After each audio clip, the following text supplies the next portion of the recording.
Yun, rahayu, rahayu, rahayu. Rahayu Bapak. Matur nuwun, kita telah hadir di rumahnya Ibu Mai yang selama ini ternyata rumahnya seperti sanggar atau seperti galeri gitu ya. Ini merupakan satu bentuk kepedulian bahwa seorang wanita yang kala itu betul-betul menggeliat dalam seni dan budaya. Ini adalah Sanggar Renaissance atau panjangnya Reronce Sekar Matahari Cendana gitu ya. Dan kita tahu persis bahwa beliau sudah berpuluh-puluh tahun menggeluti dunia tari, khususnya juga yoga. Dan baru kali ini kita sowan ke rumah beliau. Rupanya di sini banyak sekali topeng-topeng. Nah, ini adalah satu koleksi-koleksi beliau. Rupanya Mbak Mai ini sangat tertarik dengan topeng Panji, khususnya yang ada di topeng Malangan. Mengapa Panji selalu dikaitkan dengan topeng atau wajah dari yang terbuat dari kayu? Konon ceritanya sebenarnya untuk membangun tuwuh atau membangun sebuah peradaban, kayu adalah kayun, kayun itu adalah hidup. Sehingga para leluhur kita dulu senantiasa menggunakan simbol hidup atau bahkan menggunakan kayu untuk dipakai sebagai satu bentuk atau wajah dari seorang pujangga, pujangga agung. Yang kala itu pujangga itu adalah pandita-pandita karena beliau menceritakan tentang kitab Mahabharata dan Ramayana. Bahkan juga kitab-kitab sepuh kala itu. Nah, kalau kita lihat bahwa sebenarnya seorang raja besar Hayam Wuruk pun ia adalah penari topeng.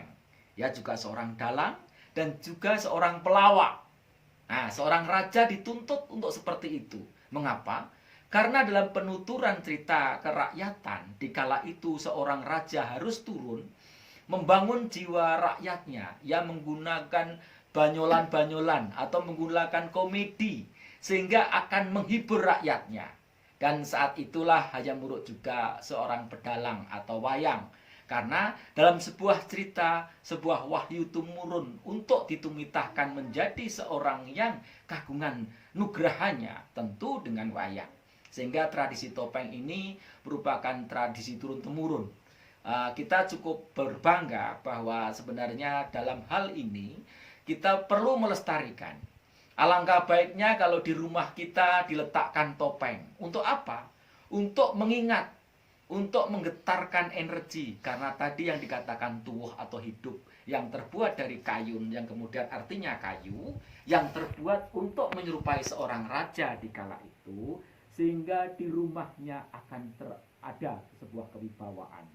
Untuk itu kita perlu banyak belajar mengenai sebuah sastra yang tergores ke dalam pemahatan itu sendiri.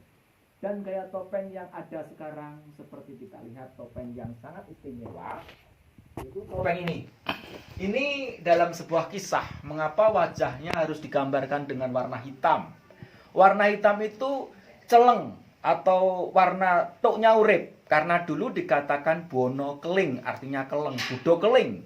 Sehingga dibentuk perwajahan yang harus hitam.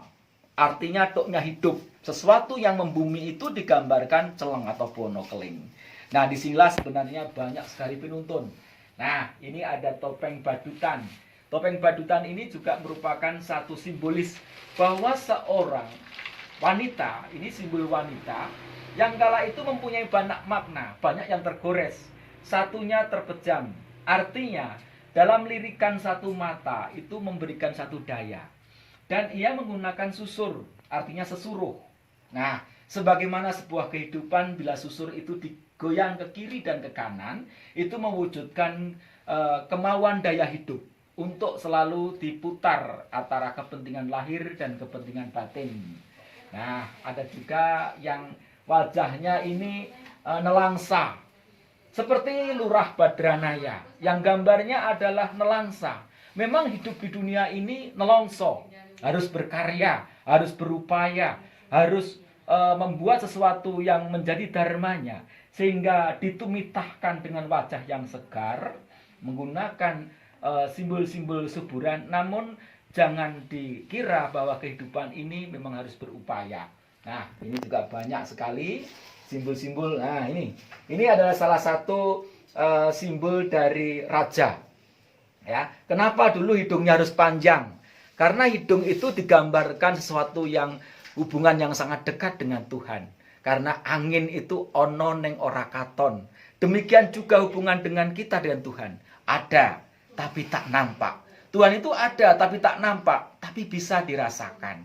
Seperti sumilirnya angin atau nafas yang kita ambil sehingga bisa masuk ke telinga hati. Nah, dan ada hal sesuatu yang menarik ini seperti gambar tuwuh. Simbol kehidupan di sini adalah simbol raja yang menggunakan topeng, yang menggunakan satu simbol kebesaran. Semoga simbol tuwuh yang gambarnya gunung, artinya membangun peradaban segara gunung, ini sangat disimbolkan bahwa kekuasaan itu tidak pernah lepas dari ujungnya atau yang tertinggi. Setiap kebijaksanaan harus turun membumi. Nah, digambarkan gunungan. Banyak hal yang harus kita kita baca. Ini adalah lukisan Ramayana di mana Hanuman selalu mendampingi Rama. Nah, ini cukup menarik walaupun mau kreatif ya. Ini hanya dari kayu yang kemudian pelipet, diberi warna, dan beliau membuat sendiri. Artinya tidak pernah pesan. Karena sebenarnya kalau kita mau berbuat, kita itu sebenarnya bisa untuk berbuat sesuatu yang menarik, tidak harus mahal. Sesuatu itu tidak harus mahal. Dan kita lihat di sini adalah gorden cukup menarik gitu ya.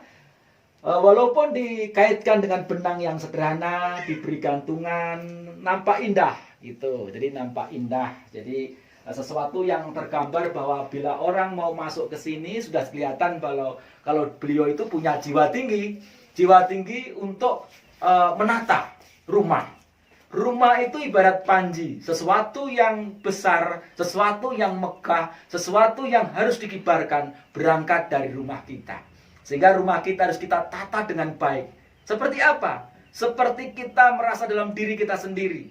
Sehingga kita merasa bahwa kita bepergian jauh. Walaupun kita tidur di hotel yang mewah, namun sebenarnya kita tidak tentram. Tapi kalau kita tidur di rumah sendiri, rasanya kita bahagia sekali. Nah, disitulah sebenarnya filosofis bahwa sebuah peradaban sepuh dulu digambarkan dengan candi gedong. Artinya manusia itu harus punya gedong atau gedongi dirinya. Dalam dirinya tergambar sebuah ilmu pengetahuan yang bisa dibaca karena pengetahuan tentang bebadra, tentang rumah tangga, memayu hayuning bawana, berangkat dari rumah itu sendiri. Jadi saya pikir setiap perjalanan itu alangkah baiknya kalau kita tata rumah kita dulu. Kadang-kadang saya unik. Ada orang yang pandai sekali berbicara di luar. Namun bila kita ke rumah, rasanya kok tidak sama dengan rumahnya gitu. Apalagi ini tempat kemerdekaan kita. Di mana rumah kita berpijak, disitulah tempat kita bersujud. Nah, disitulah maka kita berharap bahwa bangunlah rumah ini. Berangkat rumah kita, berangkat dari rumah kita sendiri. Karena sesuatu yang berangkat dari rumah tentu bisa membuat sosial kemasyarakatan. Semoga ini bermanfaat dan menjadi suatu tetap menjadi satu perjalanan bahwa panji-panji yang harus dibangun untuk sebuah peradaban berangkat dari rumah. Rumah kita adalah surga kita. Tentunya rumah kita harus kita perbaiki, kita perindah agar kita senantiasa bisa menyatu, memayu hayuning buwono, wujud kebesaran kita kepada leluhur. Karena dengan leluhur yang telah dipasang sedemikian rupa mengingatkan kita senantiasa menyatu dengan beliau sebagai Kaki Among dan Nyai Among. Karena sebuah peradaban yang indah itu dimulai dengan unsur seni, unsur keindahan. Agar apa? Agar kita senantiasa tergetar, setiap langkah kita senantiasa tampak indah.